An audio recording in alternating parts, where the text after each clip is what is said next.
Podcast 99.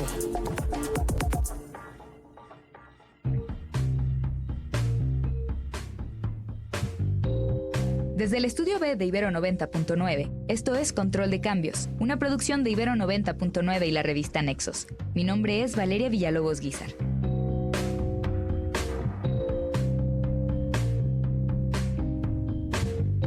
Con más de 116,000 personas desaparecidas, la crisis de desaparición forzada en México refleja niveles inusitados de violencia, una alarmante descomposición social y profunda impunidad en nuestro sistema de justicia. Las fosas clandestinas son un trágico testimonio de la violencia del crimen organizado y la ineficacia del Estado para garantizar la seguridad de los mexicanos. Dada la ausencia de registros accesibles, operables y transparentes que exige la ley, el gobierno de López Obrador queda en deuda con la Ley General en materia de desaparición forzada de personas y con los familiares de las víctimas. Estas deudas incluyen la falta de registros accesibles y funcionales en cuanto a fosas. La Fiscalía General de la República, responsable por la Ley de Registro Nacional de Fosas Comunes y de Fosas Clandestinas, lleva un retraso de 6 años en la publicación de este registro. La poca información que hay sobre fosas clandestinas en el país se tiene por los esfuerzos alternativos de las familias, la sociedad civil y desde hace poco por la Comisión Nacional de Búsqueda. A pesar de la falta de información consistente, desde el trabajo colaborativo y multidisciplinario de la sociedad civil, se ha aprovechado lo que sí hay para diseñar herramientas que faciliten la búsqueda en campo. ¿Cómo puede la inteligencia artificial ayudar a identificar las posibles ubicaciones de fosas clandestinas en México? Alicia Franco es politóloga y economista por el ITAM. También es coordinadora de análisis de datos en Data Cívica. Alicia, antes de entrar al tema de la inteligencia artificial, ¿podrías contarnos cuál es el estado de la información oficial en cuanto a fosas clandestinas en nuestro país? Es decir, ¿esta información está sistematizada? ¿Hay registros confiables y consistentes? En general, la información en corto es deficiente. Según la ley en materia de desaparición, debería de existir un registro oficial de fosas comunes y fosas clandestinas. Ese registro es responsabilidad de la Fiscalía General. Es una deuda que tenemos desde que se emitió la ley en 2018 y en realidad lo que hemos visto para poder subsanar ese hueco de información son esfuerzos alternos. Digamos que desde la sociedad civil se han generado esfuerzos para sistematizar la cantidad de fosas clandestinas halladas en el país a través de solicitudes de información a fiscalías estatales, fiscalías locales, vaya. Hay una plataforma de transparencia donde uno puede hacer solicitudes directas a autoridades. A través de esas solicitudes recopilamos 4 hallazgos de fosas clandestinas que se han dado en distintas entidades a lo largo de los años y las hemos sistematizado junto con también fosas clandestinas reportadas en noticias, ¿no? También hacemos monitoreo de noticias para poder recopilar desde otra fuente y cruzar la información, tener la información lo más completa posible y, por ejemplo, en la plataforma ciudadana de fosas, literal pueden entrar a plataforma ciudadana de fosas.org, pueden encontrar una sistematización y una base de datos de hallazgos de fosas reportadas en solicitudes de información a fiscalías y en noticias, por ejemplo. Y recientemente la CNB, la Comisión Nacional de Búsqueda, publicaron un registro también de fosas clandestinas que se recopila también a través de solicitudes de información a las fiscalías. En realidad no es un registro que se esté actualizando constantemente, que tenga cierta periodicidad de publicación y que se publique de manera homogénea, vaya, no es una base de datos que tú descargas y abres en un Excel, sino que la CNB lo que hizo fue compartir los Exceles que le pasó a la Fiscalía. Y esos Exceles tienen formatos distintos, algunas sí reportan información, otras no reportan información y tienen periodos de tiempo que cubren distintos, ¿no? Entonces es la única respuesta que hemos tenido de alguna parte del Estado, pero igual es bastante deficiente, ¿no? Igual no es responsabilidad de la CNB, de nuevo, es responsabilidad de la Fiscalía General generar ese registro. Pasando al tema de la tecnología, ¿cómo es que la inteligencia artificial y la búsqueda de personas desaparecidas y fosas clandestinas convergen? Para poder encontrar una solución a cualquier problema, necesitamos información. Para poder entender la desaparición, necesitamos información sistemática sobre personas desaparecidas en el país. Para poder encontrar información para localizar, necesitamos información sistemática de los procesos de localización. A las personas desaparecidas se les puede localizar con vida y desafortunadamente también se les puede localizar sin vida. Y aquí es cuando entra el tema de las fosas clandestinas, ¿no? Muchas veces las personas desaparecidas se encuentran enterradas de manera irregular e ilegal y necesitamos grandes cantidades de información para poder entender el fenómeno de manera completa y poder estudiar patrones, poder estudiar con qué se relacionan esos hallazgos, ¿no? Y ahí es donde entra el análisis de datos y la inteligencia artificial, que la computadora lo que puede hacer es ayudarnos a encontrar estos patrones que caracterizan a espacios o a municipios que tienen fosas clandestinas en el país, ¿no? Entonces la inteligencia artificial o la computadora puede aprender cómo se ven ciertos espacios, ciertos municipios, para decirnos, este municipio o esta área tiene una alta probabilidad de contar con una fosa clandestina no reportada todavía, algún hallazgo de una fosa clandestina. ¿Y qué tipo de variables, digamos, sintetiza este tipo de tecnología como para arrojar ese tipo de resultados probabilísticos? Se han desarrollado algunos modelos desde la sociedad civil, Data Cívica, donde la organización de la sociedad civil donde yo trabajo en colaboración con otras, como el Programa de Derechos Humanos de la Ibero, como Human Rights Data Analysis Group, como Elementa de Derechos Humanos. Hemos trabajado en estos modelos que permiten predecir los hallazgos de fosas. ¿Qué variables? Depende de qué estamos caracterizando con este modelo, ¿no? Hay un modelo inicial, el primero que hicimos, que lo que hace es tratar de ponerle una probabilidad a los municipios de que vayan a haber hallazgos de fosas clandestinas. Entonces, las variables son a nivel municipio. Y entonces tienen que ver con patrones de violencia en el municipio, tienen que ver con características sociodemográficas del municipio, relación con las fronteras. Y entonces yo le doy todas estas variables a la compu, le doy un ejemplo de un grupo de municipios en donde sí se hallaron fosas clandestinas. Y le doy un ejemplo de un grupo de municipios en donde estoy muy segura que no hay fosas clandestinas, porque son municipios muy seguros, porque son municipios... Ya se ha buscado mucho, etcétera. Exacto, como que hacemos un análisis contextual y decimos, aquí estamos muy seguras que no. Y después le digo, por favor, dime la probabilidad para este tercer grupo de municipios donde no estoy segura. A partir de los que sí y los que no, aprende las características que son más importantes para que sí hayan hallazgos de fosas clandestinas. El modelo lo que hace es asignarle probabilidades al tercer grupo de municipios, al que queremos caracterizar, ¿vale? Y entonces nosotras determinamos a partir de qué probabilidad consideramos que es una probabilidad alta, ¿no? Que puede ser el 70%, el 75% de que sí haya un hallazgo o sí exista un hallazgo de una fosa clandestina en ese municipio. ¿Qué nos permite este modelo? Por ejemplo, si yo soy la Comisión Estatal de Guanajuato, quiero priorizar esfuerzos de búsqueda, tengo recursos limitados y tengo que elegir entre municipios cuál priorizar. Bueno, el modelo me puede informar, me puede dar una primera clave hacia qué municipios sí ver y cuáles de plano parece que no son algunos por los que nos deberíamos de preocupar, ¿no? ¿Y cómo se han asegurado de que este primer modelo que desarrollaron funciona, ¿no? Y también cómo ha evolucionado esa eficacia a lo largo del tiempo. Ahorita lo expliqué de manera como general, ¿no? Un resumen. Pero ese modelo lo aplicamos de distintas formas. Lo aplicamos para cada año, desde el 2009 al 2018, y también lo estimamos para las distintas fuentes de información que tenemos de fosas. Entonces, que vaya a haber un hallazgo que se reporte en las noticias o que vaya a haber un hallazgo que se reporte por las fiscalías. Son modelos distintos en realidad. Tienen patrones distintos de reporte las fiscalías y las noticias. Ese es un hallazgo del modelo. Pero entonces lo que vemos es que con el modelo del 2009 podemos, por ejemplo, ver aquellos municipios que ese modelo dijo que sí iban a tener hallazgos de fosas clandestinas en el futuro, sí de hecho fue así. Como es un modelo que se estima por año, si yo tengo el del 2009, puedo ver con los datos del resto de los años qué tanto se cumple o no se cumple. Es una prueba técnica, vaya, no es una prueba en campo. O sea, sí es en campo en el sentido de que parte de hallazgos que se dieron en campo, pero es como que se hace en retrospectiva. Ahora, este modelo tiene limitaciones, claro.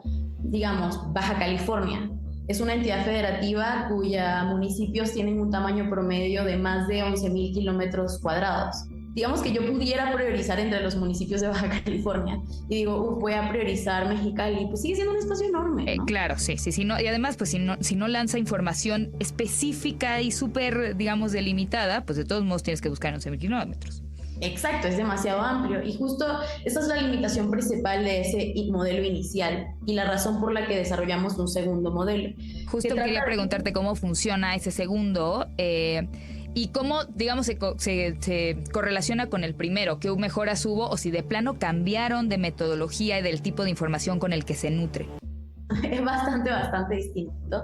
De hecho, el primer modelo es un modelo de aprendizaje de máquina, ¿no? La compu aprende qué patrones o qué variables son más importantes. El segundo no tiene aprendizaje de máquina, es un modelo en donde nosotras caracterizamos o nos preguntamos cómo son las áreas, digamos, imaginemos que estamos caracterizando, dividiendo toda una entidad federativa en cuadraditos, en una cuadrícula de 50 por 50 metros, ¿no? O sea, cada cuadrito tiene 50 por 50 metros y entonces divido toda mi entidad federativa y digo, voy a caracterizar cada cuadradito. Voy a preguntarme qué variables pueden ser importantes o cómo son los lugares donde se encuentran fosas clandestinas, qué características tienen. Y entonces las variables con respecto al primero y el segundo modelo son muy distintas, porque si yo puedo caracterizar un municipio por el nivel de violencia en el municipio, pero no un área de 50 por 50 claro. metros. No sé qué sucede en ese 50 por 50 metros. Entonces estas variables del segundo modelo son mucho más geográficas, tienen más que ver con características del espacio y también tienen que ver con la relación entre esos cuadraditos y fosas clandestinas ya halladas, ¿no? Okay. ¿Cómo se relacionan? O sea, las fosas se agrupan, están cerca una de la otra o en realidad tratan de separar las distancias entre las fosas, ¿no? Son estas características más geográficas y del espacio que intentan caracterizar estas cuadrículas y entonces podemos priorizar a dónde sí buscar y dónde no buscar. Son reglas que nosotras le damos a la computadora, pero digamos que la ventaja es que sí tiene mucha más precisión geográfica. La desventaja es que no lo hemos podido desarrollar para todo el país. Solo me gustaría dejar claro que una de esas variables es tener coordenadas de las fosas clandestinas ya halladas en esa entidad federativa. Y en realidad solo tenemos eso por parte de Michoacán y Baja California. Son las únicas fiscalías que nos han dado coordenadas de las fosas clandestinas halladas en esa entidad federativa. Entonces, ¿del resto de los lugares, perdón, no han recibido respuesta o qué es lo que les impide conocer esas coordenadas? Nos dicen que no la tienen o que desconocen o que está fuera de su responsabilidad o de plano nos dan... Ok, o sea, es información pendiente del Estado, para aclararlo. Exacto, y sale de las solicitudes. Esas coordenadas también no es algo que nos dieron a nosotras en corto, ¿no? O sea, ustedes lo pueden encontrar en la plataforma de transparencia del INAI, ahí mismo están todas las solicitudes y ahí es donde nos responden y ahí es donde nosotros buscamos esa info. Ahora, ¿cómo funciona este segundo modelo? Como les dije, caracteriza esos espacios de 50 por 50, pero ¿qué caracteriza de ellos, no? Tiene 3 características importantes. La primera es lo que hacemos en las entidades federativas es tomamos el mapa de la entidad y ponemos puntos, coordenadas, imagínense su Google Maps, ven Baja California o ven una entidad federativa y ponen puntitos, pinpoints, puntos rojos donde ya se encontró una fosa clandestina. Y lo que hacemos es estudiar los patrones de agrupamiento de esos puntos. ¿A qué me refiero con patrones de agrupamiento? Me pregunto, ¿se están agrupando o se están separando? ¿Están más dispersas que juntas o más juntas que dispersas? Y hay pruebas estadísticas que miden eso. Y lo que encontramos es que están agrupadas, es decir, si hay una fosa clandestina, es muy probable que haya una fosa relativamente cerca. Y también tratamos de estudiar ese patrón de agrupamiento, a qué distancia es más significativa, estadísticamente significativa. ¿A qué me refiero con eso? Si yo me paro en una fosa clandestina ya hallada, ¿a qué distancia es más probable que haya otra fosa clandestina? Porque ese agrupamiento puede ser que se dé muy cerca, no sé, 500 metros, que no es el caso, que se dé muy lejos, que se dé 50 kilómetros. Entonces, esa es la primera capa, la primera característica importante, ¿no? La distancia a fosas clandestinas ya halladas. La otra es una que se desarrolla con trabajo de la criminología y de la psicología, que se caracteriza como el espacio clandestino. El Centro Geo, las siguientes 2 capas fueron desarrolladas sobre todo por una organización que se llama Centro Geo, y ellas proponen este concepto del espacio clandestino a partir del estudio de fosas clandestinas en Guerrero, que determinan como, pensemos intuitivamente, yo estoy en mi casa, no sé, me estoy probando la ropa de mi hermana y entonces me estoy probando la ropa de mi hermana y escucho que mi hermana entra por la puerta y tengo su blusa puesta y digo, chin, tengo que esconder la blusa. ¿Dónde la voy a buscar esconder? Tengo que tratar de esconderla en un lugar cerca mío. Sí, rápido, sin que me vea. Entonces, el espacio clandestino es eso, es un espacio al que puedo acceder rápido, sin que me vean. Entonces lo que hacemos es estudiar qué tan rápido es llegar a mis cuadrículas, qué tan rápido es llegar ahí desde como el centro urbano más cercano o de la cuadrícula urbana más cercana, y eso lo hacemos como con Waze, ¿no? Vemos el estimated time of arrival. Y la visibilidad se hace con unas capas topográficas un poco más complicadas que lo que hacen es ver qué tan frecuentemente se ve ese cuadrito desde las carreteras a 5 kilómetros de ese cuadrito. Claro. Y ya, la última capa, que es la que a muchas personas les gusta más, lo que hace es ver a través de imágenes satelitales. Imagínate que vemos una imagen satelital con infrarrojo. Entonces el infrarrojo nos permitiría ver, por ejemplo, lugares donde se están quemando cosas, por ejemplo. Pero en vez de infrarrojo nos ponemos otra capa que nos permite ver, digamos, qué tan saludable es la vegetación. Es un índice de vegetación o de niveles de clorofila en la vegetación. Esa capa lo que nos permite ver es saltos anormales en el tiempo y en el espacio de la clorofila en la vegetación. ¿Por qué la clorofila en la vegetación? Porque los cuerpos, cuando se descomponen, sueltan mucho nitrógeno. Y el nitrógeno se ve reflejado, los niveles de nitrógeno subterráneos cambian los niveles de clorofila de la vegetación encima de ellos. Y entonces, saltos anormales en el espacio y en el tiempo de esos niveles de nitrógeno están relacionados con decomposición de cuerpos de manera subterránea, ¿no? Esa es la tercera característica que nos permite estimar o reconocer áreas proclives a tener una fosa clandestina no hallada todavía. Entonces, ¿qué hacemos con esas tres? Las cruzamos. Y entonces esos son los que los caracterizamos como proclives. ¿Y qué resultados ha tenido la aplicación de este segundo modelo que nos estás explicando? ¿Han podido corroborarlo de alguna manera? ¿Han tenido algún tipo de aplicación en campo ya? Precisamente en Baja California hemos trabajado en tener acercamientos con los colectivos de búsqueda ya precisamente para poder hacer que esta herramienta sea suya y que la puedan aplicar, ¿no? Y de hecho se probó en un municipio de Baja California en la última brigada de búsqueda del año pasado. Se dieron 5 áreas donde nosotras reconocimos como áreas proclives a tener fosas clandestinas, y ese día sabemos que hubieron 2 hallazgos positivos en la búsqueda, ¿no? Pero es una prueba muy esperanzadora en cuanto a que tiene hallazgos positivos, pudo ayudar a guiar. No es que nosotras dijimos, estas son las áreas, no, sino que las familias nos dijeron a dónde planeaban ir a buscar, a dónde tenían indicios, y nosotras lo que hicimos fue buscar áreas alrededor de ese lugar donde ellas ya tenían indicios de ir a buscar, ¿no? Por último, Alicia, quisiera preguntarte, ya dijimos que en realidad esto no es un papel que le corresponde a las organizaciones, es una responsabilidad que atiene al Estado. Pero bueno, en vista del éxito obtenido, ¿qué tipo de recursos necesitan o están solicitando ustedes del Estado para seguir mejorando todas estas herramientas y estos modelos que han desarrollado? Mejores registros, más transparencia, menos obstáculos. O sea, también este año hemos visto todo el tema del censo de desaparecidos que tal vez han escuchado en las noticias, donde el presidente Andrés Manuel López Obrador ha cuestionado reiteradamente el Registro Nacional de Personas Desaparecidas y No Localizadas, el único registro con el que se han cumplido. Pero han cumplido, sí, por lo menos existe el registro. ¿Tiene deficiencias? Sí, siempre les hemos dicho que tiene deficiencias. ¿Tiene cosas, espacios de mejora? Sí, siempre se los hemos dicho. Pero no por eso tienes que inventarte un registro nuevo, un censo alterno, en donde estás generando un montón de confusión dentro de las familias, entre las organizaciones, y en vez de esclarecer paraderos, estás obscureciendo e incluso haciendo más difícil que las familias y las organizaciones podamos, por ejemplo, dar seguimiento con las acciones que sí hace el gobierno o no hace el gobierno, ¿no?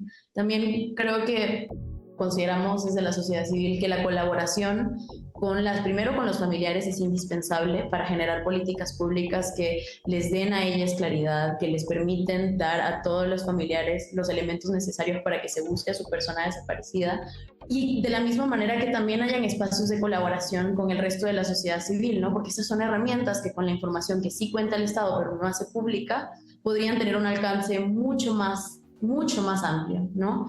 Y que podría ayudarle al Estado también a hacer una mejor labor.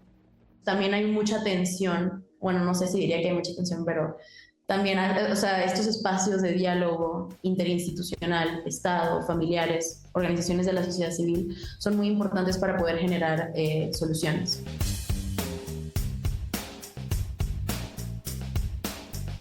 Alicia Franco es politóloga y economista por el ITAM. También es coordinadora de análisis de datos en Data Cívica. Pueden consultar lo que ha escrito en la revista en www.nexos.com.mx/control de cambios.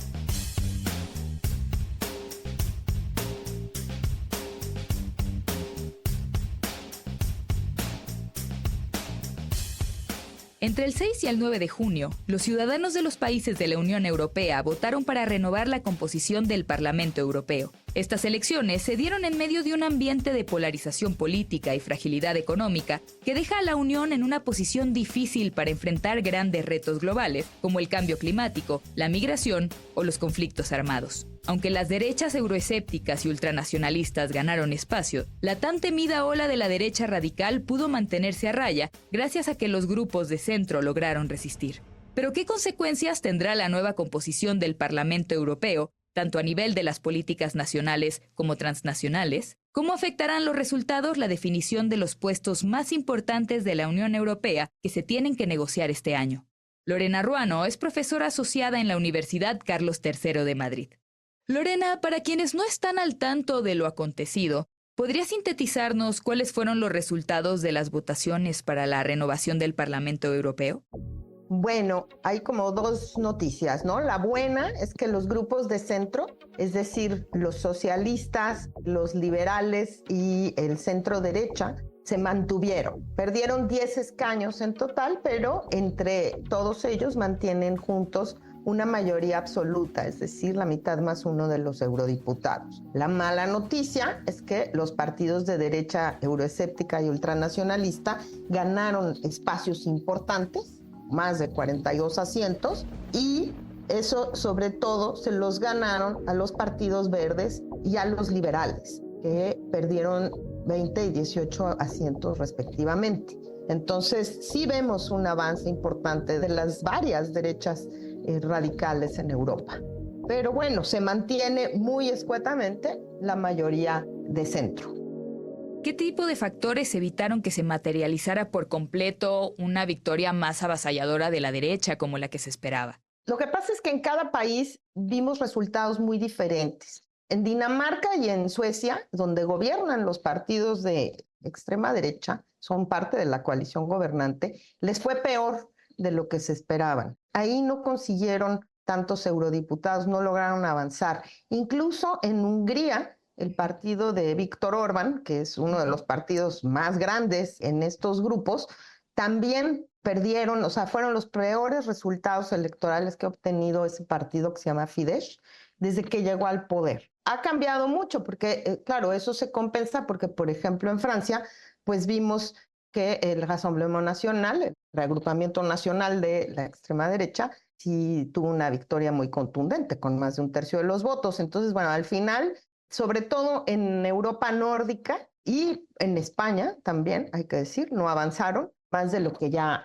tenían. ¿Cómo es que ya impactaron las elecciones al Parlamento Europeo en las políticas nacionales de países como Francia, justamente, ¿no? ¿Qué está sucediendo entre Emmanuel Macron y Le Pen? Pues mira, para darle un contexto, es importante que sepan cómo se vota al Parlamento Europeo. Aunque esta es una elección que se votan, digamos, en varios días en toda la Unión Europea, es importante recordar que se vota por los partidos nacionales, es decir, no existen partidos políticos europeos, existen partidos nacionales. Entonces los españoles aquí votan por el PP, el PSOE, exacto, ¿no? En Francia, etcétera. Entonces, en muchos sentidos, estas elecciones miden la popularidad de los gobiernos o de las coaliciones que están actualmente en el poder. Estas elecciones se dan en un contexto en el que la gente no le hace mucho caso al Parlamento Europeo. No es como cuando hay una elección nacional. De hecho, la tasa de participación es relativamente baja comparadas con las elecciones nacionales. Está por ahí del 50%, ¿no? Sí, de hecho ha bajado incluso el 50%, salvo en la última, en 2019, que hubo una subida importante que benefició a los partidos verdes. Pero otra vez volvemos a una tendencia de poca participación, poca información. Las campañas, la verdad es que se dan con muy poco tiempo, no es como lo que vimos en México, ¿verdad? Que llevamos años de campaña. Aquí ha sido poca difusión. Muy poca difusión. Entonces, bueno, y tradicionalmente también hemos visto que en muchos casos se revela como un voto de castigo al gobierno en turno, ¿no? Entonces la gente vota por partidos que normalmente no votaría a lo mejor en su país en una elección nacional, porque es un tipo de representación distinto, ¿no? O sea, es representación proporcional en el Parlamento Europeo, a diferencia de los distritos de representación única que tenemos, por ejemplo, en Francia. Vemos que llegan al Parlamento Europeo partidos que en los nacionales nunca aparecen. Entonces es muy curioso este fenómeno y esto, por supuesto, el primer impacto que tiene es a nivel nacional, porque los gobiernos y todos los partidos ven cómo les fue en las europeas, pues es una manera de medir qué tanto pueden movilizar, ¿no? Y en el caso de Francia, pues fue realmente bastante dramático, igual que en Alemania, en donde las derechas avanzaron de manera muy contundente. En el caso de Francia, vinieron además a debilitar a un gobierno que ya estaba teniendo muchas dificultades desde la última elección legislativa, porque Macron venía gobernando con un gobierno de minoría, es decir, su partido no tenía la mayoría en el Parlamento, no tenía una coalición que lo apoyara. Entonces, pues cada cosa que pasaba a votación en el Parlamento había que buscar los votos y los apoyos de partidos aliados. Y a veces lo apoyaban y a veces no. Entonces viene ya de una situación muy compleja Francia, porque lleva pues 3 años gobernando así. Y ha tenido que pasar, por ejemplo, 2 veces los presupuestos nacionales utilizando por decreto, sin poderlo pasar a votación por parte de la Cámara. Entonces, pues eso también es lo que lleva de alguna manera al presidente Macron a decir, o sea, voy a convocar elecciones a ver qué pasa, ¿no? Cuestión que le puede salir medio mal, pero bueno. Y en Alemania no es lo mismo, porque sí se mantiene la coalición que gobierna, ellos no pierden. O sea, no han estado gobernando en minoría, sino que tienen una coalición estable para toda la legislatura. Solamente que uno de los partidos que forman la coalición, que son los socialistas, los verdes y los liberales, solamente que un partido se saliera, rompiera la coalición, entonces perderían el gobierno. Entonces, pero de todos modos, el hecho de que los socialistas, que es el partido más grande de esa coalición y que de hecho es uno de los partidos más viejos de Europa, que viene desde el siglo XIX, haya quedado en tercer lugar y que en segundo lugar haya quedado la extrema derecha de la Alianza por Alemania, pues es una muy mala noticia. Y luego en otros países, por ejemplo en Italia, pues los Fratelli d'Italia en cambio vieron refrendado el apoyo popular que ya tiene la primera ministra Meloni. Ahora ya nos has hablado de algunos de los impactos a nivel nacional. ¿Cómo afectará a nivel de la Unión Europea y su gobernanza? Comenzando por la composición de los grupos parlamentarios, por ejemplo, dentro del propio Parlamento Europeo.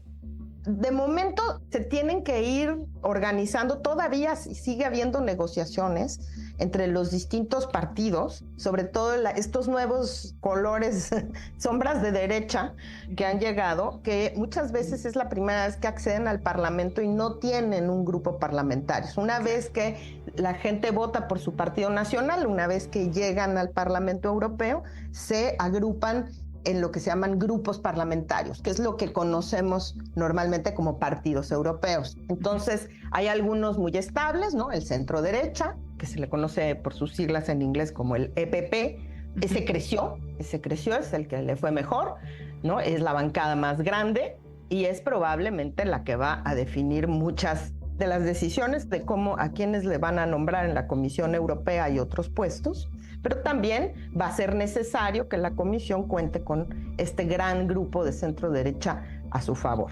Luego, las ultraderechas pues tienen que formar sus grupos o aliarse a los grupos existentes. Hay 2 grupos de extrema derecha, bueno, uno que llamémoslo derecha euroescéptica y hay otro que se llama ya ultranacionalista. Y aún ahí han expulsado a algunos miembros, por ejemplo, a la AfD de Alemania, la expulsaron recientemente por una serie de escándalos que hubo con su liderazgo por vínculos con grupos neonazis, ¿no? Entonces, incluso de esos grupos parlamentarios han expulsado a varios, se llevan mal, tienen ideas muy distintas y falta ver cómo se van a organizar.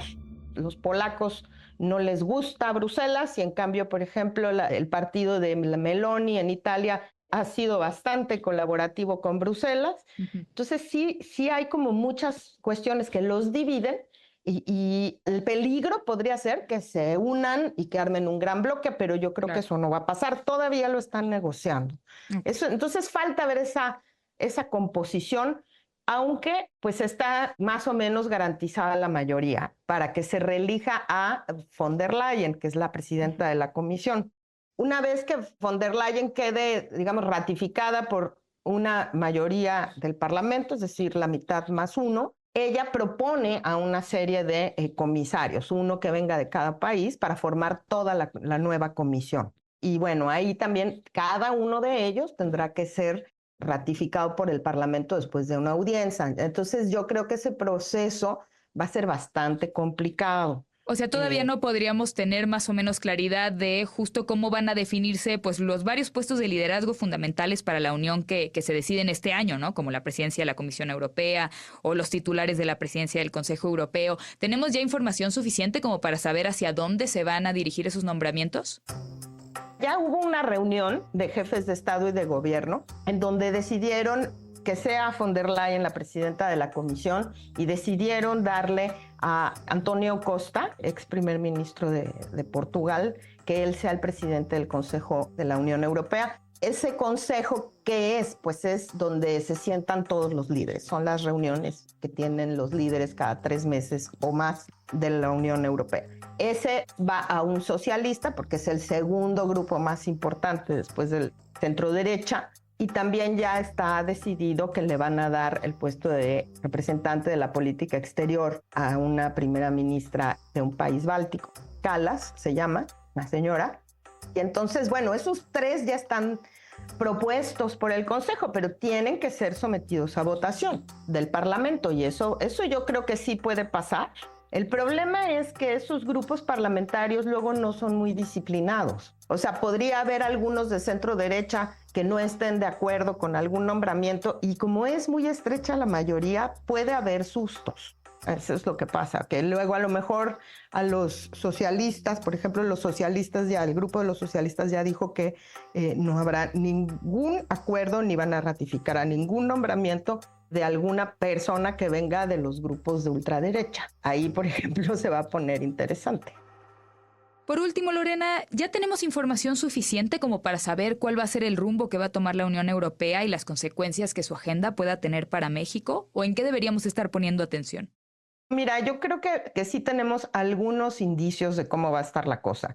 El hecho de que hayan propuesto a la señora Kallas y si queda ratificada, habla de una postura mucho más dura hacia Rusia y mucho más a favor de Ucrania de lo que ya venía haciendo. Y ahí, pues bueno, con México o con otros países del sur global que no están dando todo su apoyo, digamos, sobre todo a los regímenes de sanciones, que yo creo que se van a endurecer, pues yo creo que va a haber un alejamiento político, ¿no? Mientras América Latina se mueve más hacia la izquierda, el progresismo, como le llaman, salvo en el caso de Argentina o de El Salvador, donde es más bien la derecha, pero países como México, como Brasil, pues van a estar más alejados políticamente del liderazgo que se va a plantear en Europa. También se puede prever, por la caída de los verdes y el aumento de los ultranacionalistas, que el pacto, la agenda de lucha contra el cambio climático, sobre todo en lo que respecta a la parte del sector agrícola, se va a tener que diluir.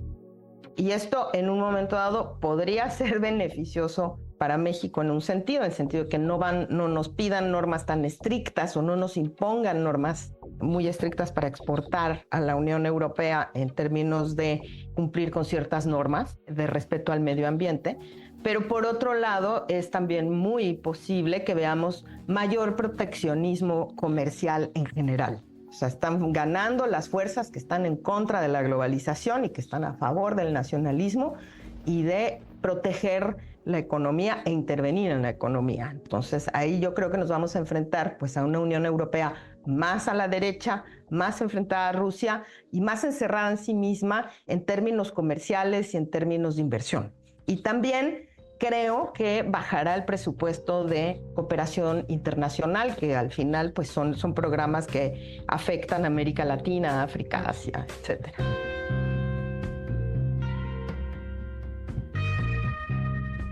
Lorena Ruano es profesora asociada en la Universidad Carlos III de Madrid. Pueden consultar lo que ha escrito en la revista en www.nexos.com.mx/control de cambios.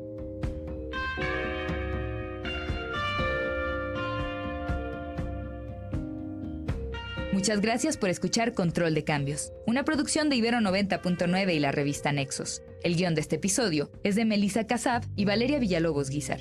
La producción es de Roxana Aguilar y Daniel Maldonado. La postproducción de Aldebarán Abarján. Mi nombre es Valeria Villalobos Guizar.